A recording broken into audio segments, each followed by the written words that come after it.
नमस्कार। आज divine institute के लिए बड़ी खुशी की बात है कि हमारे साथ मनप्रीत हमसे बात करने के लिए और अपने एक्सपीरियंस शेयर करने के लिए आज यहाँ पे आए हैं।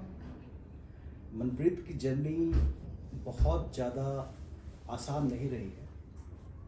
ये एक लिविंग एग्जाम्पल है उन लोगों के लिए जो ये कहते हैं कि इस कारण से मैं ये काम नहीं कर पाया या इस मजबूरी से मैं इस काम को नहीं कर पाया। मनप्रीत ने पंजाब जुडिशरी क्वालिफाई किया, आज वो एक सिविल जज बन चुके हैं और आने वाले समय में और भी आगे अपने सफलता को लेके जाएं, इसकी हम दुआ करते हैं, इसकी हम कामना करते हैं। लेकिन मनप्रीत की जो कहानी है वो अपने आप में बेमिसाल है। मनप्रीत के जो फादर हैं वो एक मैकेनिक हैं, लुधियाना में रहते हैं। मनप्रीत की मदर नहीं है। इनके 3 भाई बहन हैं जिनकी जिम्मेवारी भी इनके सर पे है, यानी घर की सारी जिम्मेवारी भी इनके ऊपर है। और मनप्रीत के एग्ज़ाम के नोटिफिकेशन के ठीक पहले इनकी सिस्टर का एक्सीडेंट भी हो गया और उसके बाद ब्रेन हैमरेज हो गया। काफ़ी लंबा संघर्ष रहा पूरे परिवार के लिए, लेकिन मनप्रीत ने तब भी हौसला नहीं छोड़ा और अपनी तैयारी को आगे जारी रखा।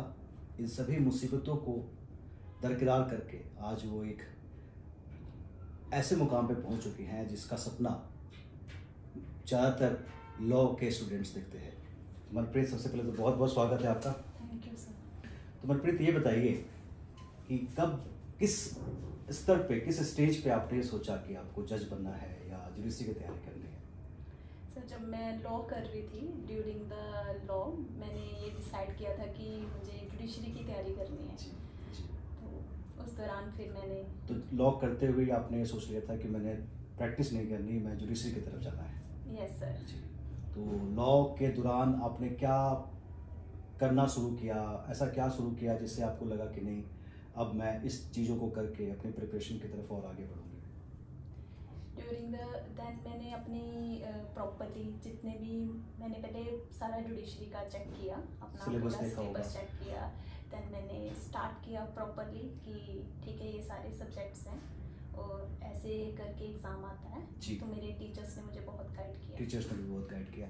तो सबसे पहले तो ये कि लॉ करते हुए ही उन्होंने डिसाइड कर लिया कि जुडिशरी की तैयारी करनी है। उसके बाद सिलेबस को देखा, सब्जेक्ट्स को देखे। ऑब्वियस सी बात है कि सेमेस्टर में तो बहुत सारे ऐसे सब्जेक्ट भी होंगे जो लॉ में नहीं है, ऐसा जुडिशरी में नहीं है। और उसके अलावा जुडिशरी के जो सब्जेक्ट होंगे वो काफ़ी जो हैं मेजर सब्जेक्ट्स हैं, माइनर सब्जेक्ट्स हैं। तो उनकी तैयारी भी एडिशनली आपको करनी पड़ी होगी, बिकॉज उस पर्टिकुलर टाइम पे ये भी हो सकता है कि उस सेमेस्टर में वो सब्जेक्ट रहा भी ना हो, लेकिन आपने उस तैयारी को शुरुआत कर ली। दूसरी चीज़ ये है कि जब आपने नोटिफिकेशन देखा और जब आप पेपर के लिए आपने सोचा कि अब मैं इस पेपर में अपेयर होना चाहती हूँ, तो आपकी स्ट्रेटेजी क्या थी? आपने शुरुआत प्री की तैयारी से की या पहले मेंस की तैयारी की या फिर दोनों को कंबाइंड रखा और पहले कंसेप्ट की तरफ गए? क्या किया आपने? जैसे ही नोटिफिकेशन आई, सबसे पहले मेरा टारगेट था कि प्री को क्वालिफाई करना। प्री को क्वालिफाई करना, बिल्कुल ठीक तो है। देन मैंने अपने बियर एक्ट रीडिंग स्टार्ट की। जी। सारी बियर एक्ट रीडिंग की और हम्म। उसे रिपीट किया, क्योंकि हम्म। रिवीजन बहुत ज़्यादा ज़रूरी है। हम्म। Revision is the key. कि उसे रिवाइज किया बार बार और क्वेश्चन आंसर सॉल्व किए। जितनी भी बुक्स हैं हमारी, यूनिवर्सल होगी, एकेजन होगी, जो प्रीवियस ईयर क्वेश्चन पेपर सारे वो solve सारे किए। सॉल्व जी। किए। तो पहले प्रिपरेशन प्री की, उसके बाद फिर आंसर राइटिंग के लिए आपने क्या किया? मैंने साथ में ही साथ में ही, हाँ प्री की जी, तैयारी के साथ में? हाँ जी, एक जैसे कि एक क्वेश्चन सॉल्व कर दिया डेली और उसे लिख के देख लिया कि हाँ, कि कैसे इसे राइट आउट करना है, टाइम बाउंड करके खुद को, क्योंकि वहाँ पे सब कुछ टाइम के ऊपर ही डिपेंड है, इस रेस अगेंस्ट टाइम। जी जी, बिल्कुल। तो फिर इसलिए मैंने अपने आप को टाइम बाउंड करके रोज क्वेश्चन लिख देती थी। रोज क्वेश्चन लिखते थे। बट मनप्रीत, जो सबसे एक जो सवाल हमारे दिमाग में भी आ रहा है, बहुत सारे लोगों के दिमाग में भी आएगा कि आप घर के काम करने, अपने सिस्टर को संभालना, उसके बाद ये तैयारी भी करनी, तो ये टाइम कैसे डिवोट करते थे? किस टाइम पे आप पढ़ते थे? सुबह पढ़ते थे, रात को पढ़ते थे? किस टाइम पे आप पढ़ते थे जिसमें आपको डिस्टर्बेंस ना फील हो और आप आराम से अपनी तैयारी कर सकें? एक्चुअली मेरे सारे जो मेरे सिबलिंग्स हैं, मेरे फादर हैं, सारे ना बहुत कोऑपरेटिव हैं। इन्होंने मेरी बहुत हेल्प की। इन्होंने मेरा मेरा इनकी वजह से, जैसे कि जब भी मेरा एग्ज़ाम की डेट आ गई तो मैं अपने जो घर की थोड़ी रिस्पॉन्सिबिलिटी थी वो थोड़ी कम कर देती थी, कम कर देते थे। कि घर के काम थोड़े कम हो गए, उन्होंने जी। मेरी रिस्पॉन्सिबिलिटी ले ली। हाँ, वो हम्म। तो थोड़े बहुत होते थे बट इतना है कि लेकिन मैनेज हो जाता हाँ, कि था। नोटिफिकेशन के बाद वो आपको हाँ। काफ़ी हद तक फ्री कर देते हाँ थे। जी, फ्री कर देते तो थे। फिर अपना सारा टाइम एग्जाम की तैयारी में हाँ लगा जी। सकते थे। तो मेंस की तैयारी में बड़ा एक इम्पोर्टेंट रोल रहता है लैंग्वेज का, क्योंकि जज बनने के लिए सबने लॉ तो पढ़ा ही होता है, लेकिन लैंग्वेज जो है एक बड़ा डिसाइडिंग फैक्टर होता है।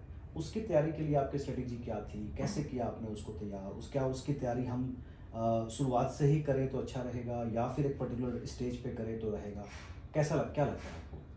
लैंग्वेज ना सबसे, लैंग्वेज में टाइम लगता है, किसी भी लैंग्वेज को अच्छे से सीखने के लिए जी। भी टाइम लगता है। जी। तो हमें ना स्टार्टिंग से ही करना चाहिए। हम्म। जैसे कि हमने थोड़ा बहुत साथ में अपने लोग के 1 आवर 2 आवर जी। दे दिया अपने जी। लैंग्वेजेस को, कि हम ग्रामर पोर्शन पढ़ रहे हैं, जी। इंग्लिश में वो कैब है, जी। इडियम्स हैं, आपकी करेक्शंस हैं, जी। तो आपको इन्हें थोड़ा टाइम दे दिया।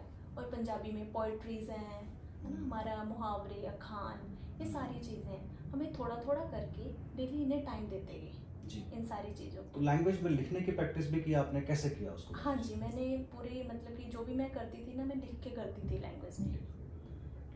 चलिए, बहुत बढ़िया। और इंटरव्यू के लिए आपने क्या तैयारी की, कैसे कपड़े पहने, क्या आपने आपको तैयार किया, किस तरीके से आपने अपने आप को एक प्रेजेंटेबल रूप में वहाँ पे पेश किया, कैसे किया ये? इंटरव्यू के लिए मैंने साड़ी वेयर की थी हम्म। और मैंने मॉक यहाँ आपके इंस्टीट्यूट में दिया डिवाइन में, जो कि मुझे हेल्पफुल हुआ, जी, काफ़ी जी। हेल्पफुल हुआ। जी। और जिसके मतलब कि जो भी इंटरव्यू में जो भी बेसिक क्वेश्चंस हैं वो मैंने सारे पहले ही रेडी कहने का मतलब डर निकल गया मन से हाँ कि जी। मॉक देने के बाद कि हाँ जी। आपने जब रियल इंटरव्यू में गए तो आपको वो फियर नहीं रहा और आप आराम से उस इंटरव्यू को फेस कर पाए। डेफिनेटली सर, ये बिल्कुल, क्योंकि ये मॉक में ना पूरा ही मतलब कि डिवाइन इंस्टीट्यूट ने पूरा ही ऐसा था कि यहाँ की बिल्कुल ही ऐसा लग रहा था कि हम रियल ही दे रहे हैं। ऐसा लग ही नहीं रहा था कि मैं ऐसे दे रही हूँ। नहीं, मनप्रीत, आप बहुत लोगों के लिए इंस्पिरेशन है और बहुत लोगों को आपको देख के मोटिवेशन मिलेगी कि नहीं, सिचुएशन कैसे भी हो, इंसान सफलता को पा सकता है अगर वो अपने अंदर एक स्ट्रॉन्ग विल पावर रखे, डिटर्मिनेशन रखे। तो मैं आप सबसे यही कहूँगा कि अगर आप लाइफ में कुछ भी करना चाहते हैं, मैं सिर्फ जुडिशरी की बात नहीं कर रहा, आप जीवन में कुछ भी करना चाहते हैं और अगर आपके अंदर एक स्ट्रॉन्ग विल पावर है, आपके अंदर डिटर्मिनेशन है और आप अपने टारगेट के लिए कुछ भी सेक्रीफाइस करने के लिए तैयार हैं, तो वो आपसे दूर नहीं रह सकता। Thank you so much. Thank you so much. Thank you sir, thank you.